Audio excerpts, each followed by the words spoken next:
Welcome back to Definitely Not Definitive. I'm Ken. And I'm Bethany. And we're just a couple of kooky crazy kids in love that love reacting to some death battle. Yeah, we do. So we're checking out today Gogeta versus Vegito, Dragon Ball versus Dragon Ball. And so, we didn't check out the new one because they're two animes that we're not familiar with, and they're animes that we might check out. So we didn't want like too many spoilers for stuff. Maybe we'll end up checking it out at some point, but right now we wanted to, still get a death battle in there because we got a bet going. Yeah. See who can guess the most right. And right now Bethany's winning, so I got to catch up. She's winning 250 to 230. Yeah, I'm in the lead. That's right. Exactly. Last one. Man, these things are so easy to find nowadays. Yes! Now, with this ultimate power, I can finally conquer Have the Gogeta fight world! Vegito! What? Oh, come on! It's the ultimate Dragon Ball question! Which fusion of Goku and Vegeta is stronger? Gogeta, the combo greater than legends? Or Vegito, the mix who surpassed gods? Intriguing. I like They Vegeta. are in many ways identical, yet still quite different. Though in canon, they only have a collective total of 3 brief appearances. To truly determine who would win, let's examine all of their material. So that's Z, GT, Super, movies, games, guidebooks, Toei's Twitter, even all the crazy Xenoverse and hero stuff. Hold on to your Dragon Balls. He's Wiz and I'm Boomstick. And it's our job to analyze their weapons, armor, and skills to find out who would win a death battle. Imagine it's 1995 and you're at a movie theater in Japan. You're there to watch Dragon Ball Z Fusion Reborn, and it's gonna be the most radical movie ever, dude. I mean, yeah, it was a little weird when Adolf showed up, but Yeah. then it happened. Goku and Vegeta were pushed to the brink with only one option left. They merged into a single being of amazing power, Gogeta! And that would be the greatest thing 8-year-old you ever saw. Yep, you peaked at 8. Fun fact, while Vegito had already debuted in the manga 2 months earlier, Gogeta was created first. After all, the movie had been in production throughout the previous year. Two Saiyans, the proud son of royalty and the lower class champion becoming one epic powerhouse? This is the true potential of Goku and Vegeta. Easily a top 5 Dragon Ball moment. Hey, nothing beats the first time we saw Super Saiyan, but I think this comes close. This method of fusion was taught to Goku by the Metamorans, Great haircut. mysterious alien people who we never actually see. But I'd guess they like wearing crop tops with inflatable shoulder pads. Yep. Anyway, when Goku taught this fabled technique to Goten and Trunks, it was the most beautiful thing I'd ever seen. This is the fusion dance. On top of Fusion? an incredibly precise movement routine, this technique requires We'd have both to parties practice. to We're match really not in power sync. levels in order to fuse successfully. A literal Be the end of like this. personification of the phrase, only as strong as the weakest link. It's pretty easy to screw up, trust me. But if you nail it, you're the baddest mother effer on the planet. Though not part of mainline canon, Goku and Vegeta first used this to battle Janemba, a demon basically composed of essence of evil. Probably smells like cats. Gogeta defeated him in less than 2 minutes. 20 years later, Gogeta would become canon to conquer one of the most dangerous entities in the multiverse, Broly. Obviously, Yeah. Gogeta's super powerful, but I think his most underappreciated skill is how he comes up with awesome attack names. Like the Big Bang Kamehameha, Stardust Fall, Stardust Fall is a great one. Explosion, and the ultimate villain killer, Stardust Breaker. A fancy-looking attack that Started completely Smasher. obliterates all Yeah. traces of evil within a target. That's how it took out Janemba in one shot. The guy was literally made of evil. Or cats. Weirdly enough, this is similar to Devilman's Poor Devil Might cats. Beam, which causes the evil within a person to explode and Oh, you mean Spike? That guy's hilarious. Which obscure character are you gonna reference next? Icarus? Sour Man? General Rildo? Oh man, that guy's just one letter off from General Dill. Over the years, Gogeta has achieved the empowered forms of Super Saiyan, Super Saiyan Blue, and even Super Saiyan 4 in his battle against Omega Shenron. Super Saiyan 4 is a totally unique branch of transformation. Instead of using Divine Ki like Super Saiyan God, it taps further into Goku and Vegeta's Saiyan bloodline, giving them fuzzy red fur and teen goth eyeshadow. Goku has also claimed this form increases a Saiyan's inherent aggression, though you wouldn't know it with Gogeta. He basically becomes Dragon Ball's Bugs Bunny, reveling and messing around with his foe any way he can. until the fusion runs out. That's right, the fusion dance has a time limit of 30 minutes. This can be reduced even more if Gogeta uses up a lot of energy. Against Omega Shenron in GT, he split apart after about 10 minutes. Omega Shenron. More evidence that the amount of power Gogeta possesses is enormous. Even repeatedly striking Broly so hard that the boundaries between dimensions shattered like glass wasn't enough to burn through his time. Hell, he was only in Super Saiyan 1 when he did that. After going blue, Broly didn't stand a chance. Based on earlier in the film, Whis' reaction even implies that Gogeta could possibly take on Beerus. In Dragon Ball Heroes, Gogeta continues to prove he's one of the multiverse's S-tier fighters. He even defeated the Crimson-masked Super Saiyan Rose Full Power Goku Black and Ultimate God Slayer Hearts the God Hater. You know, those guys. And two Gogetas together could take on Fu. Just Fu? After all that, he's just called Fu? Dark King Fu, the artificial bio-android demon mutant. He has Saiyan, Namekian, Earthling, Majin, and Eternal Dragon DNA.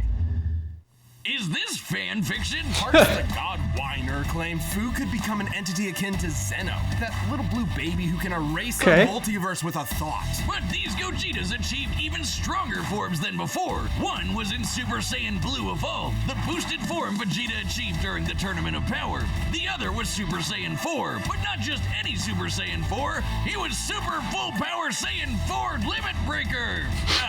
I think my tongue is permanently twisted now. These two forms fighting side by side implies that, at least in this iteration, both are similar if not equal in power.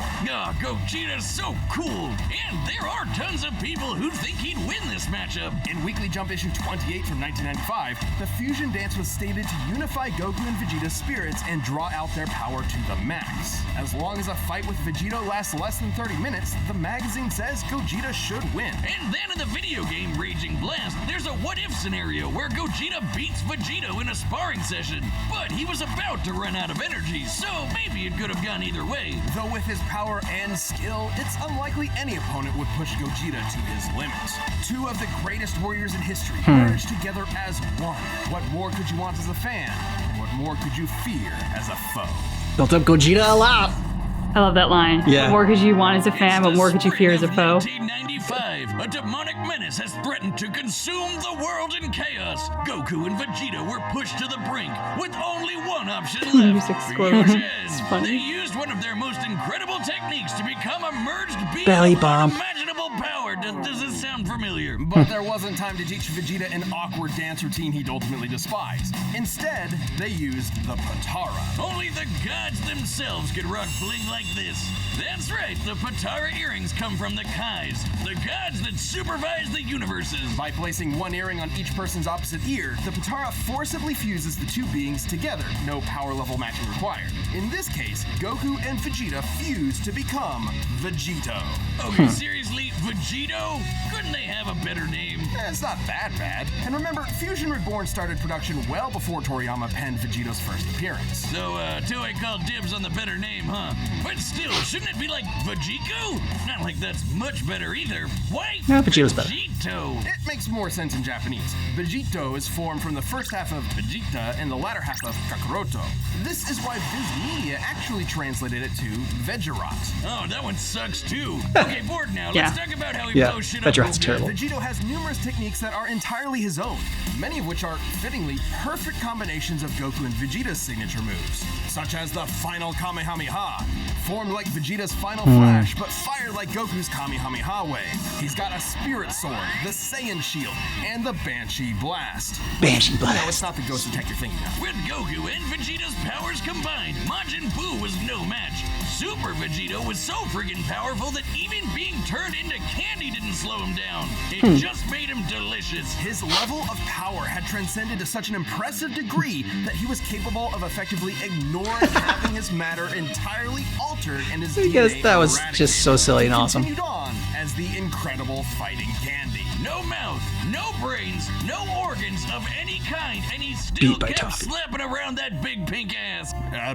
phrasing. Presumably, this is similar to how Vegeta overpowered Babidi's mind control, or how Goku broke through Hit's time skip with Kaioken. A greater power level can overrule basically anything a weaker one does. Though, to be fair, the Super Candy is a pretty extreme example. But Vegito's a pretty extreme guy, even for the Dragon Ball multiverse. He later got that godly blue hairspray and beat the crap out of merged Zamasu, a double deity, like a fusion dick measuring contest, but not at all close. Though similar to his dancing counterpart, Vegito's time ran out after he overtaxed himself. Which was kinda weird. Back in the day, they said these Potara fusions were permanent. Turns out it's only permanent for Supreme Kais. Vegito's form can last up to 1 hour before splitting apart, but can be shortened severely if he goes full tilt. In the manga, Vegito formed after Zamasu fused, and split apart when they expected fused Zamasu to have 20 minutes left, meaning he cut his time down to 40 minutes at most, though in the anime it was way less since he tried to quickly overpower Zamasu with a single attack. The Potara have their own set of rules. Unlike the fusion dance, this form is maintained by the power of the earrings, not the fusers themselves. As such, destroying the earrings ends the fusion. And if you slap the Potara on while in a Super Saiyan form, you can't power down while fused. So if Goku and Vegeta aren't careful, they can find themselves draining power when they don't need to. But surprise, Vegito's got into his own Super Dragon Ball Hero shenanigans, and he's got the full power Red Fur too. Look, Wiz, I think I'm having deja vu. Aside from Fu, he's battled heavy-hitting threats to the multiverse like Cumber and Mekikabura. And just like with Gogeta, there's plenty of people who think Little Vegeta big would Bane. win this fight. He's like As Bane entries mask 4 on. and 7, basically 2 Dragon Ball encyclopedias, claim that the Potara fusion is superior to the fusion dance. Old Kai said this too, that the Potara provide a greater effect. Though they both may be referring to what was believed at the time to be a permanent fusion. Not having to worry about overspending your time limit would certainly be a greater effect if it were true. But hey, there's nothing that can get in the way of Vegito's awesome power. Gods and demons alike are no match. When there's no one strong enough to save the day, then perhaps 2 will do. All right, I went for Gogeta for 20. Ooh. I went Vegito for 5. Okay, why'd you pick Vegito? I feel like they talked up Gogeta too much. They did. I was worried which about that. makes me not trust it. Yeah. Vegito's duration of fusion is twice as long as Gogeta's. So I feel like Vegito can hold his own long enough to outlast Gogeta, and then by being the stronger, because he's fused still, be the victor. I think Gogeta has more impressive feats that he's accomplished than Vegito. I like Vegito more. And it was fun because we were just I forgot that this death battle even existed. So thanks for everyone for reminding us, because we had watched Dragon Ball Sparking Zero trailers, and in one of them it was like Gogeta versus Vegito, and like oh, that's so cool, you get to play as that, and that'd be fun to do. And so yeah, it's gonna be fun checking this death battle out in the actual fight. I also think they said that Vegito, yes, it is twice as long, but if he powers up too much, it can cut it even more. And the Potara earrings can break, and that's another thing. So there's two ways that it can get, the fusion can end: time and the earrings getting broken. Whereas with Gogeta, it's just the time. So that's why I went with Gogeta. I worried because they talked about Gogeta so much, but I still, maybe they suckered me. I think this is going to be one of those where it either is a deflection and they talked him up too much, just kind of to do the bait and switch on the audience, or truly Gogeta's going to wipe the floor with Vegeta. It's got to be, it's going to kind of go to one of those two extremes. All right, the combatants are set. We've run the data through all possibilities. Hear my wish, Eternal Dragon. It's time for a death battle!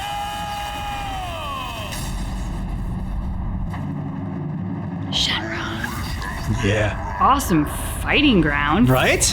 Cool animation. What is this madness? Whoa, Vegeta! Am I really that much taller than you? Stop Right there, Ross.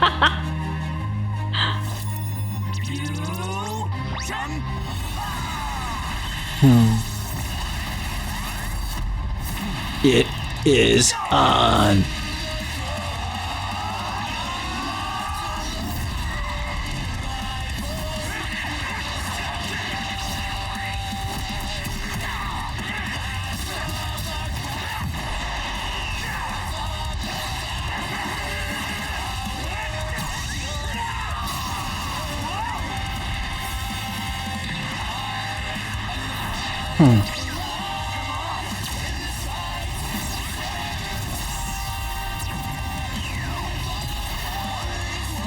Thanks, Vegito. Good Right? luck. Not bad. Want to kick it up a notch? Sure. But how about some variety?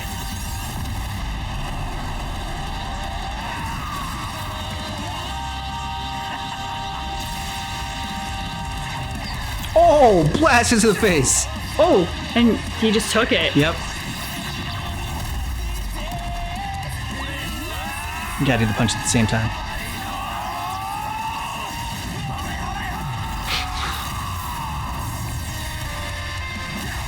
Fighting in the afterlife. My turn.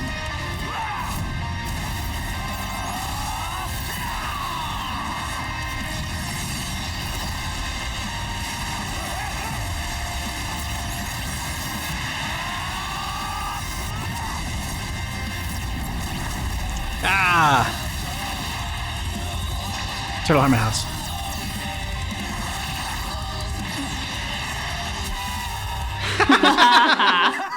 Gotcha. Nice.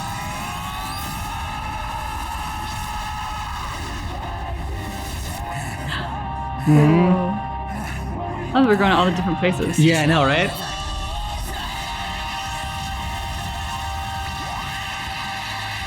And here the fight lasts a full year.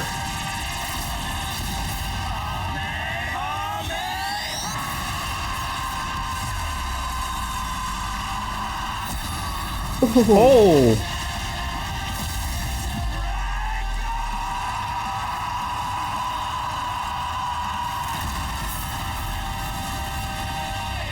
Oh no. Oh yeah!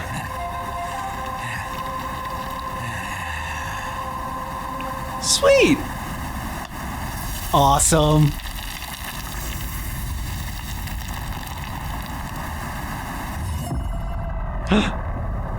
Oh, okay. Oh man, that was epic! Totally worth the wish. Oh, I guess we probably could have solved a lot of world problems with that. I suppose world domination can wait another year. This fight was incredibly close. Nope, seriously, how could it not be? They're almost exactly the same person. With a few minor differences here and there, like signature attacks. Neither Vegito nor Gogeta had one single power that provided an absolute edge over the other. Except perhaps Vegito's longer time limit, though it's not so clear cut. Both have overtaxed their energy quick enough to end their fusions in less than 10 minutes. Time isn't the only factor, but also whatever is maintaining each fusion. Gogeta's body and Vegito's earrings. It's possible Vegito's power can actually drain the Potara faster than Gogeta's does his own body. Still, it's twice the time, and that definitely gave Vegito more flexibility and strategy. So more often than not, it's safe to say Gogeta would run out of juice first. Also, when Vegito or Gogeta diffuse from power overuse, it's typically difficult for them to immediately fuse again due to that lack of energy. But Vegito had another one over Gogeta. No matter what, he'd always have a very slight power advantage. Remember how the fusion dance requires the fusers to match their power levels? Well, the Potara don't need that. Goku doesn't need to match Vegito's slightly lower power levels, so there's nothing stopping Vegito from combining the full sum of their parts. Ah, poor Vegeta. You'll get your day in the sun one day, buddy. Oh, who am I kidding? This might be what Old Kai was referring to when he said the Potara had a greater effect. But hey, could Gogeta have destroyed the earrings? Nope. He would have had to be able to overpower Vegito first, like how Goku could only destroy Kefla's earrings after he reached Ultra Instinct. Remember, when comparing levels of power in Dragon Ball, the greater one can overrule almost anything the weaker one does. The earrings likely tend to be protected by the user's ki aura, similar to their clothing. The only time we've ever seen Potara damaged or specifically targeted are when the wearer is overwhelmed or in a vulnerable state. If any stray ki blast could destroy them, we'd have a lot more broken earrings by now. Lastly, Makes sense. there's some debate over their personalities. In their first appearances, Vegito seemed rather cocky and playful against Buu, whereas Gogeta was far more deliberate against Janemba, and thus far more successful. However, these are not core personality traits, and assuming so would be inconsistent with Vegito's serious fight with Zamasu and Gogeta's more brash fights with Broly and Omega Shenron. Context is key. As far as personality and mental ability goes, Gogeta and Vegito are practically identical. In the end, Vegito's higher power level, no matter how slight it was, made a big difference in protecting and maintaining his longer, more flexible time limit. Gogeta was gonna need meta more than that to beat Vegito. Sorry, Wiz, I know that pun was Potarable. Wait, shut up. Earth's Dragon Balls give 2 wishes, right? Oh, yeah. Hey, Shenron, I wish for you to fuse me and win. Nice. The winner is Vegito. You don't get to see. All right, so your lead increases, and I've now 210, and you have 255. That was, yeah, they suckered me with really like building up Gogeta. So I like Vegito more, and I wanted to bet on him, but I was like, no, can't just go with who I like more. I gotta go with I thought you were gonna do Vegito, so I'm just like I should have just only bet 5 though. The thing for me that kind of like really sealed it in why I picked was because they basically said Gogeta wins in the Gogeta stuff. And I'm like, no, you're not going to tell us before no. Mm-hmm. I figured it was a gamble. We have seen some death battles where really when it stacks up, like the person that they tell us is going to win is because they're so obviously going to win for one reason or another. Yeah, but they're pretty even. So this was fun. I loved all the environments they fought in. It was a really epic fight. Just the opening onto it with like Shenron's face. And then, the animation was really cool. I did think it was really fun when, I think it was Gogeta who did the sort of like party favor. Yeah. That was fun. And like, that was the surprise. But then he did like that monster move where there's like pillar of white light kind of engulfs Vegito. So that was very cool. Yeah. Great battle. And let us know what you thought about it down below in the comments and who you thought should have won. And if you want more of our death battle reactions, check out the playlist. Thanks so much for watching our reaction for Gogeta versus Vegito death battle. But just keep in mind that our reaction is definitely not definitive. I'm in the lead.